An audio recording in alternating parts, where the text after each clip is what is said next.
You know British better than we do. What's going on with them? Can you explain what's going on, because we can't?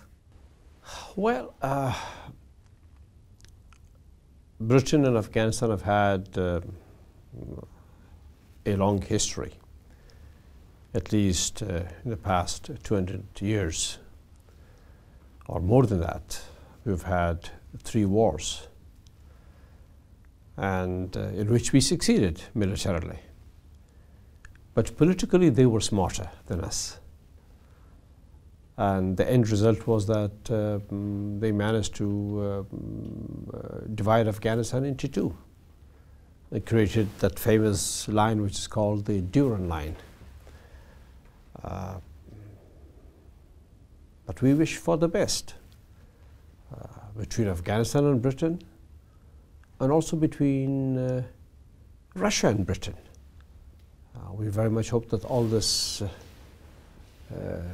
noise and all this propaganda emanating from the West will give place to reason and relations and cooperation with Russia. You know West better than we do here, because you lived here, or lived there for a long time. Could you explain what's going on with Middle East? Because all the time everybody tells that we'd like to finish the war in Syria, in Middle East in total, but finally we got Syria, which burns as it burned before. We get Afghanistan, which burns already, and it doesn't stop. What's going on? The story of Syria is very much similar to the story of Afghanistan, where interested powers in the region and beyond, definitely in the West, had their objectives. And for those objectives, they used the internal difficulties, situation of Syria. The consequence of that was disastrous for the people of Syria, disastrous for a great civilization. Among the Muslim countries, Syria is among the best, one of the oldest of our civilizations, and a very fine people. Look at what has come to them. That massive destruction of cities, of homes, of villages, of lives, of society, of culture, of heritage. Very, very sad. And they wanted to continue with this destruction. In Afghanistan is the same. We're victims of big interests, and that keeps causing war for us, that keeps causing destruction for us. You must have heard just yesterday, there was a major bombing on a religious school in Afghanistan that caused so many deaths and destruction and all that. That is something that world powers, hopefully with reason now in them, will recognize and bring an end to. And we definitely hope that Russia will play a very important role here, together with China and with India and with others, in order to bring sense to this mad churning of the wheel of politics and turn it into a reasonable, kinder enterprise. When we talk about the third power as Russia, China or India in this area, we can compare, because during this week we remember the April Revolution in Afghanistan. At that time, Soviets supported Babrak Karmal, as far as I remember, and they put their military into Afghanistan. From another side, Americans came. And we can compare, that situation is really similar with Syria. Yes. And at that time, it was disastrous for everybody, for a long time. This time is disastrous for Syria and probably for everybody.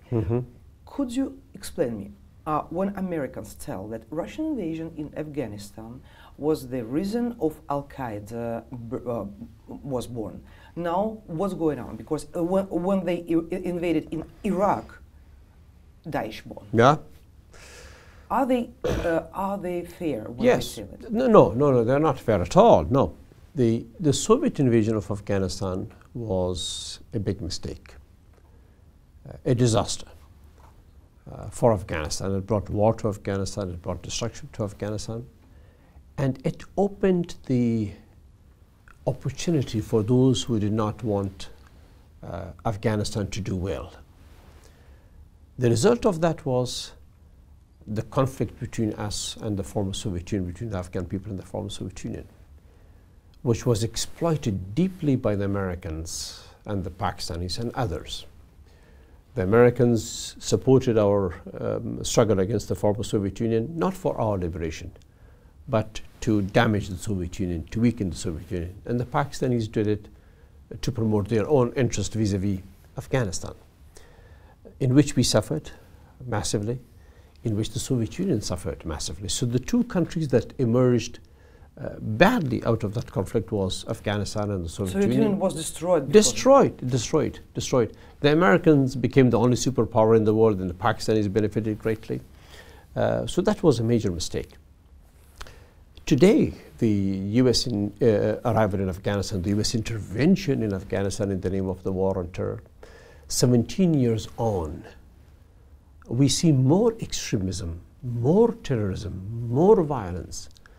And it is exactly during their presence, the presence of the Americans and their allies in Afghanistan, that we've seen Daesh emerge, the ISIS, the Islamic State group, emerge in Afghanistan. While the US has complete presence in Afghanistan militarily, intelligence, and the control of our airspace. So, of course, there are serious questions that we have now. How come there is no success? How come Afghanistan keeps suffering?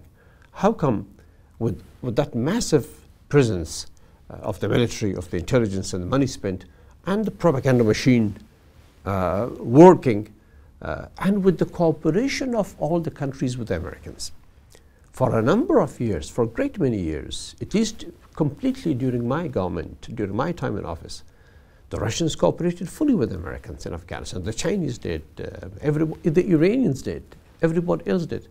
But even then, we see more extremism. So there must be something wrong. What's wrong with that? Is the thing. Somebody may not be sincere.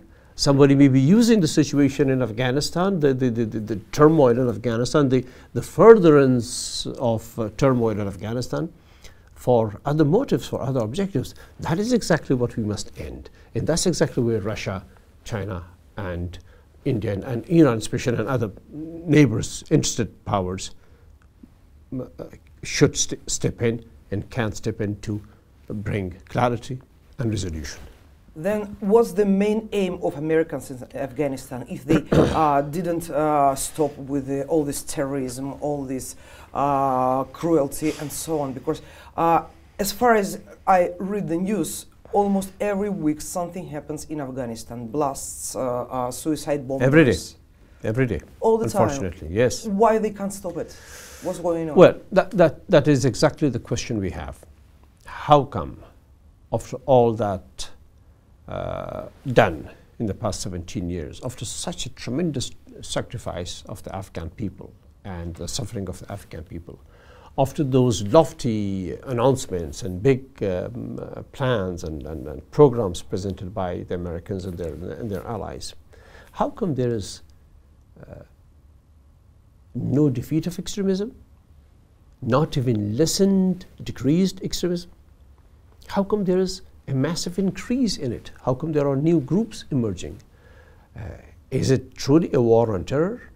Or is it a bigger objective in the name of the war on terror that they are seeking? And this is the question we have. This is exactly the question that now the region also has on a large scale. And that's exactly the answers that at least I, when I was president, and now as a citizen of Afghanistan, keep asking our Western friends as to what is going on. What do they answer? I wish they had an answer. They don't? They generally try to explain it in terms that are not satisfactory to us. Americans all the time tell that Russians supply weapons to Taliban. We answer that it's gossips, and that Americans supply all this, as they do in Syria, all this weapon to the extremists. What's the truth? Look, as I mentioned earlier,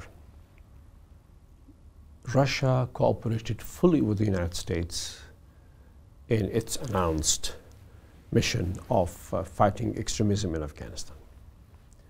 From the very beginning, Russia was on board during the Bonn conference in 2001 in cooperation with America in the creation of the new government for Afghanistan. And then Russia cooperated with the Afghan government, with my government, to any extent that we demanded that cooperation. Russia stepped in, provided us scholarships, provided equipment and training to our security forces, and was ready to help with reconstruction and all that. Especially important here is Russia's cooperation with the United States and NATO. When matters became difficult between Pakistan and the United States some years ago, Russia allowed NATO's supplies through Russian territory to take place to Afghanistan. And Russia was very much cooperative. And I remember a meeting between myself and President Putin. This was, I guess, 2008. We were in Shanghai in the Shanghai Cooperation Council meeting. I complained to President Putin about the methods and the way the Americans were working in Afghanistan. I told President Putin that what they are doing is causing more extremism, not defeating extremism. President Putin replied to me, he said, look, President Karzai, we may have a lot of differences around the world with the US and their policies, but on Afghanistan, Russians and the Americans see eye to eye and are in cooperation. So that was the extent of Russian cooperation, of President Putin's cooperation with America, that he even rejected my concerns about the wrong approach or the wrong policies or strategies of the United States. So the question is, what has gone wrong that now Russia is forced to question and have suspicions about US objectives in Afghanistan? And that is exactly the same question that we have in Afghanistan, that I had as the president of Afghanistan. And that was the reason that I did not sign the bilateral security agreement with the Americans, because I had suspicions, because I was not satisfied with what they were doing. Do you have any idea of what are they doing? Because for us it looks really strange, because they quarreled with Afghanistan, they put more weapon there, they put more soldiers there, and they like extend their mission there. And simultaneously, they quarrel with Pakistan, and even Sometimes Pakistan. they quarrel, yes.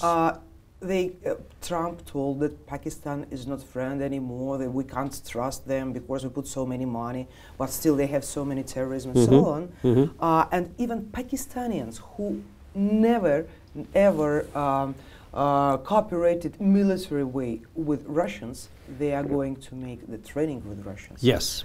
We never did it before. Yes. And India from another side, China from another side with trade war. Everybody quarreled with Americans. And I can't understand what are Americans doing in the area in this case. Well, the Pakistani government and the Americans were allies all the time. Great allies. Like special relations? Very, very special relationship. They were together in the support of extremism and violence that generated for years, for decades. For what? Because they were allies against the Soviet Union, against those who were friends with the Soviet Union, and they had their own perspective, which included support to extremism in order to defeat the Soviet Union and to weaken it. So the Pakistanis and the Americans were allies. Even when the United States came to Afghanistan in the name of fighting extremism and defeating terrorism, Pakistan remained a great ally with America. As President Trump announced, during the past 17 years, the Americans have given Pakistan $33 billion in the name of the fight against extremism. We have been telling the Americans that Pakistan is not cooperating, the government of Pakistan, though the people of Pakistan are suffering as much as we are, very, very much. But the government of Pakistan was not cooperating. Now the Americans have made a different statement. We have not seen action on those statements. We very much hope that Pakistan will recognize that the use of extremism, whether this was to serve US interests or whether it was to serve their own interests, is a faulty business, is a faulty way, is a wrong way, and short-sighted way, that they should change that, incorporate with Russia and Afghanistan and the rest of the region for a more civilized life in our own region towards progress and prosperity. So we very much welcome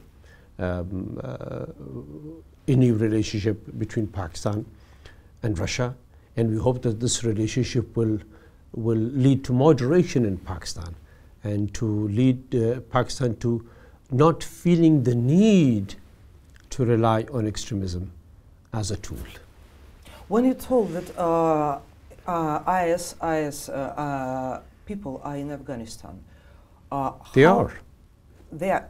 Yes. Do you have any witnesses or any? Oh yes, thousands. What do they tell? It was. It was 2015.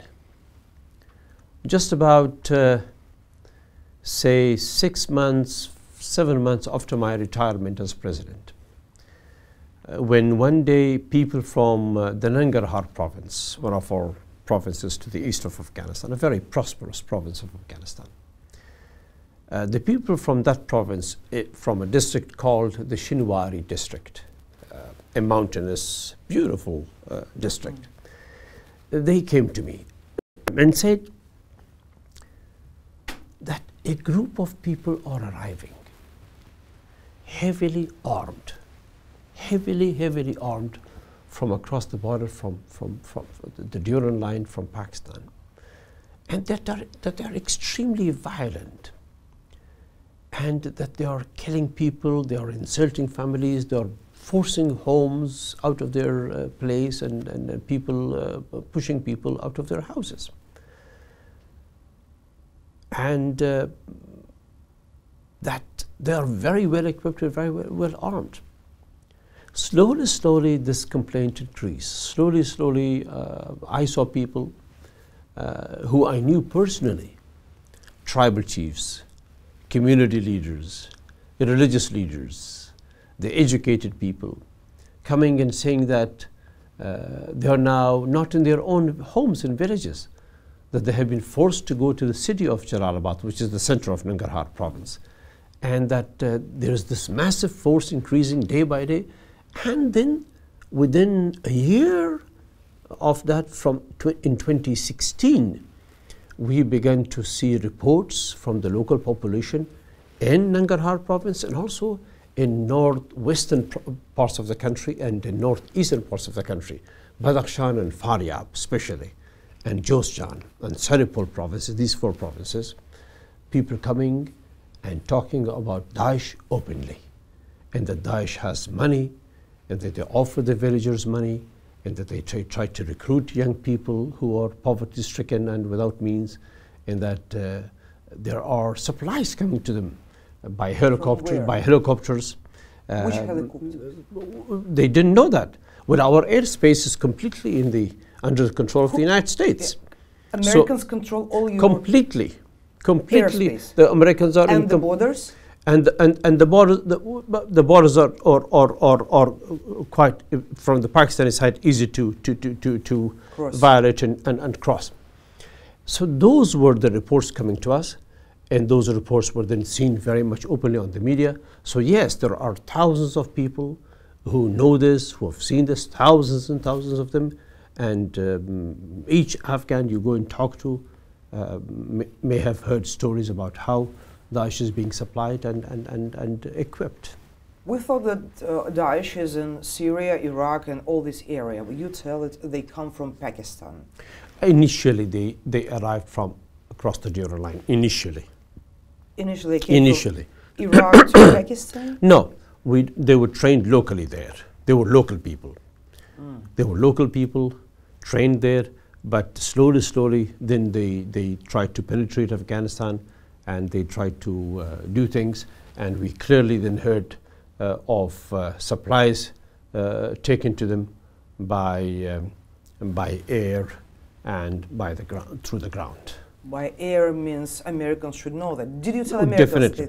Oh yes, we did a lot. The government of Afghanistan knows about this, the current government, the people know about this.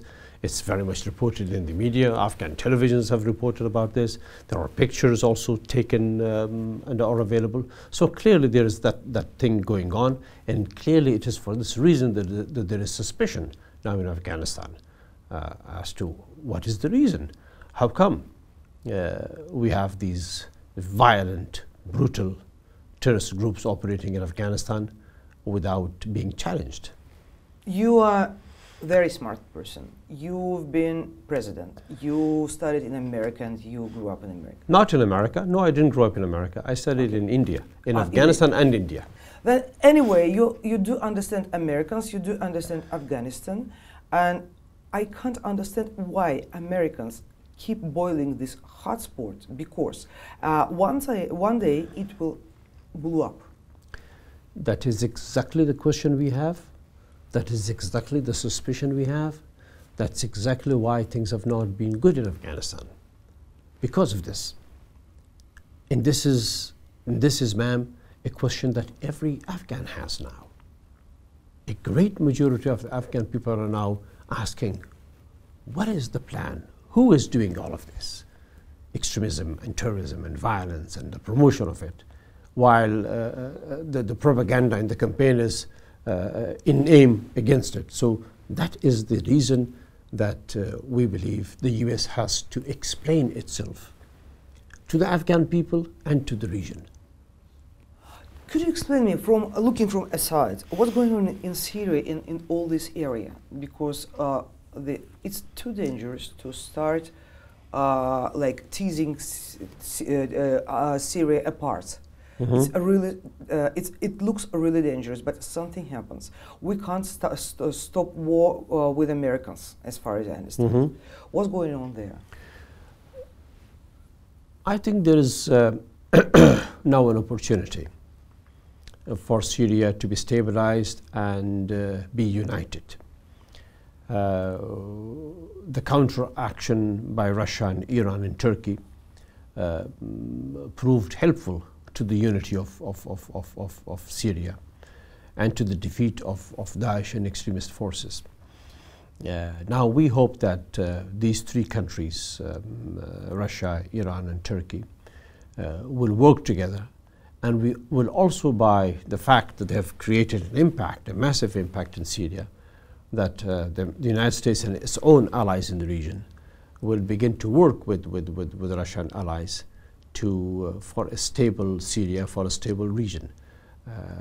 I hope that they recognize, the Western powers now, that it is not possible for them to implement their projects there, so that they have to cooperate for a better Syria. And also the Syrian people, who are highly educated people, highly civilized people, will see that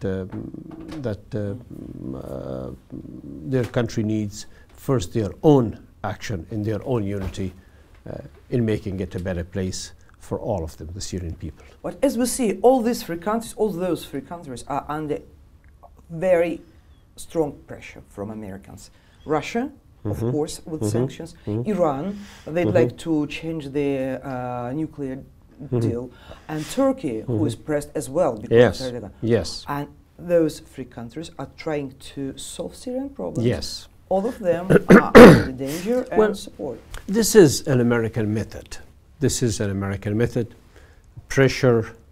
To everybody. Pressure, propaganda, trying to buy, trying to intimidate, trying to cause damage to the reputation of individuals or countries. And this is their method. They tried the same thing with me in Afghanistan. When I began to protest civilian casualties that their bombardments were causing, when I began to protest the wrong policies that they were implementing, neglecting sanctuaries beyond Afghan borders, concentrating on bombing Afghan villages and creating presence and all sorts of things, private security firms, the corruption that was coming and all of that. they began to attack me viciously in the Western media and tried to portray me in all sorts of negative ways. That they do that, but they don't succeed. Yes, they use a lot of resources. They do that about Russia. We see it daily on the Western media. And they do exactly about that, like that about Turkey and Iran and any other power that would try to stand up and be independent and have a different opinion.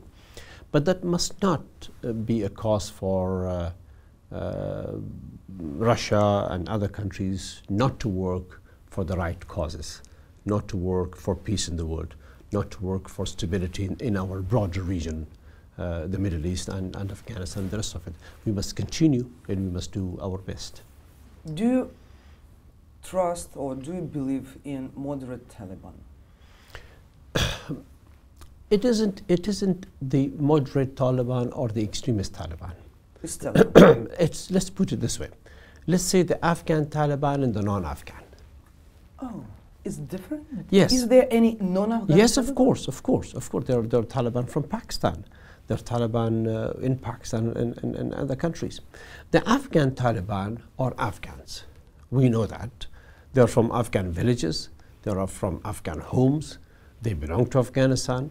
And they have now a lot of territory under their control or influenced by them in Afghanistan. So they are a fact of life in Afghanistan. And we have to live with that fact of life, and we have to find a way with them, as they are our countrymen and fellow citizens of Afghanistan, for a settlement. And that is not a problem. As Afghans, we can find a common ground for us to live in our own country. The problem is the interests of foreign powers, the United States, Pakistan, others, that's causing us the conflict and the suffering. So with regard to Taliban, I must say that, but with regard to Daesh, it is clearly a foreign project, clearly a non-Afghan entity, clearly a foreign project, clearly a non-Afghan entity, and clearly intended for regional purposes beyond Afghanistan. That is what we must be very careful about.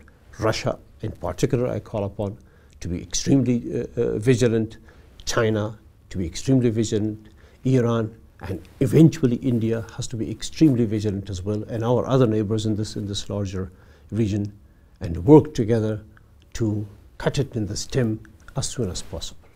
Means that and be very clear about this with the United States of America and some of its Western allies. Means that all this weapon, all this Daesh, all this Western Taliban or foreign Taliban, it can be supplied from Pakistan. It can be supplied from Pakistan. It can also be supplied by foreign forces or others within like Afghanistan. Americans. Yeah, exactly. And they they have all the abilities, sure. When you struggled with Britons, what was the secret of your victories all the time? Well, Afghan courage, Afghan patriotism, these two combined. Well, we are also courage. We Russians? Are also oh yes, you're very courageous people and very patriotic. That's why Afghanistan and Russia has always been friends, with the exception of that mistake made by the Soviet Union to invade Afghanistan. The rest of the history between the two countries has been wonderful. Yeah, and this mistake still everybody uses as a factor that like to explain his own fakes. Exactly. But we are past that stage. Now it's Russia. And Russia has shown a tremendous willingness to help Afghanistan, and we are neighbors almost, near neighbors. Definitely we are closely related historically.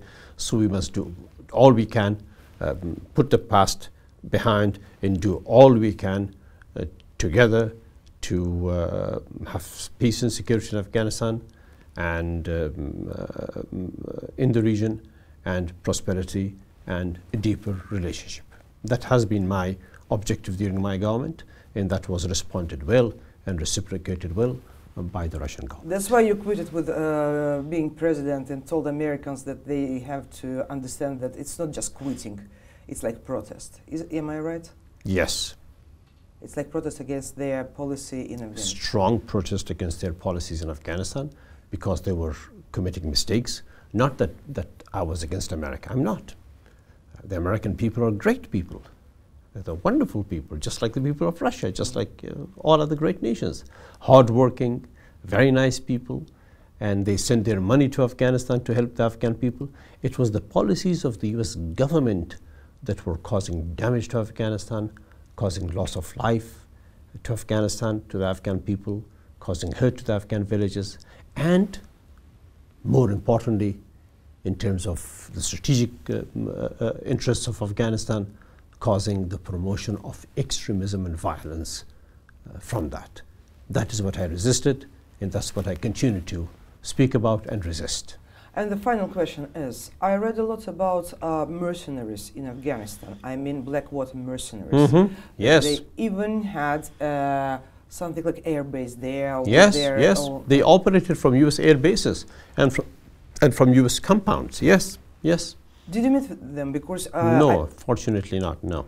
What did they? What are they still there? What are they doing? I think they are there. Yes, well, they're part of the U.S. machinery. Still. Oh, very much. Yes. As in Iraq. As in Iraq, as in perhaps other places too. And in Syria, probably. Probably, yes. And how huge was presence of these mercenaries in Afghanistan? This was huge. This was huge. There were billions of dollars given to them, and this was one of my most important fights with Americans.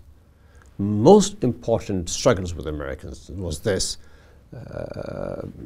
these mercenary forces called the private security firms. And this was one issue among 4 or 5 other issues that was at the top of the list of my complaints with regard to US policy.